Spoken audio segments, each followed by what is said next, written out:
दोस्तों नमस्कार। मैं श्यामनाथ यादव अम्बेडकरवादी। ये एक पोस्ट है।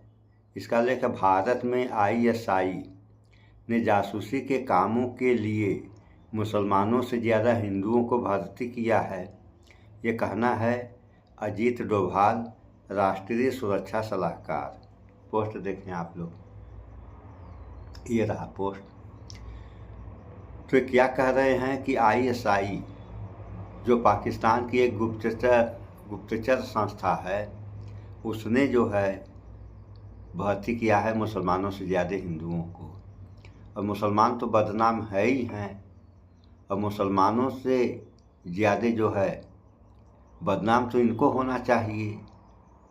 अगर ये ज़्यादा हैं तो बदनामी इनकी ज़्यादा होनी चाहिए, लेकिन ये चूँकि हिंदू हैं इसलिए इनको बदनाम नहीं किया जाएगा। बदनाम तो मुसलमान को ही किया जाएगा क्योंकि वो मुसलमान हैं। तो इस बारे में हम एक समाचार भी आप लोगों को दिखा रहे हैं, उस समाचार को भी थोड़ा आप लोग देख लें। उसके बाद देखें समाचार। आपकी स्क्रीन पर ये है देश के राष्ट्रीय सुरक्षा सलाहकार। इनका 2014 का एक बयान वायरल हो रहा है और इस बयान में वो कथित तौर पर ये कह रहे हैं कि भाई आईएसआई यानी पाकिस्तानी जो गुप्तचर एजेंसी आईएसआई वो हिंदुओं को ज्यादा रिक्रूट करती है मुसलमानों के बनिस्बत। उन्हें कथित तौर पर यह कहता हुआ बताया गया है।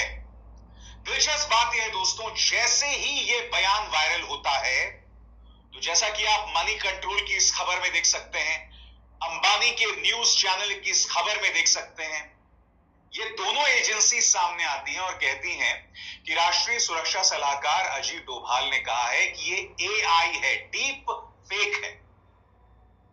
खास बात यह दोस्तों, ये 2014 का बयान है जो यूट्यूब में मौजूद है। सबसे बड़ी बात, 2014 में आर्टिफिशियल इंटेलिजेंस नहीं था और ये बयान वहां मौजूद है। और उससे भी बड़ी बात, ऑल्ट न्यूज ने इसकी पड़ताल की और पाया ये जो दावा अजीत डोभाल कह रहे हैं कि ये जो मेरा बयान है ये मेरा अपना बयान नहीं है, ये डीप फेक है, ये गलत है। यानी कि देश के राष्ट्रीय सुरक्षा सलाहकार देश की जनता को भ्रमित कर रहे हैं। उन्होंने ऐसा बयान दिया था। बाय द वे, क्या आप जानते हैं प्रधानमंत्री नरेंद्र मोदी इंडियन एक्सप्रेस के मंच पर पहुंचे और इन्होंने रामनाथ गोविंद का मेमोरियल लेक्चर दिया। प्रधानमंत्री मंच पर पहुंचते हैं और कहते हैं कि हमारे आलोचक हमसे कहते हैं कि हम 24 घंटे चुनावी तेवर में रहते हैं, चुनावी मोड में रहते हैं। फिर वो आगे कहते हैं कि हम चुनावी मोड में नहीं, इमोशनल मोड में रहते हैं क्योंकि हमें जनता की परवाह है। मैं 2-3 चीजें कहना चाहता हूं। सबसे पहली बात, प्रधानमंत्री आप वाकई चुनावी मोड में रहते हैं।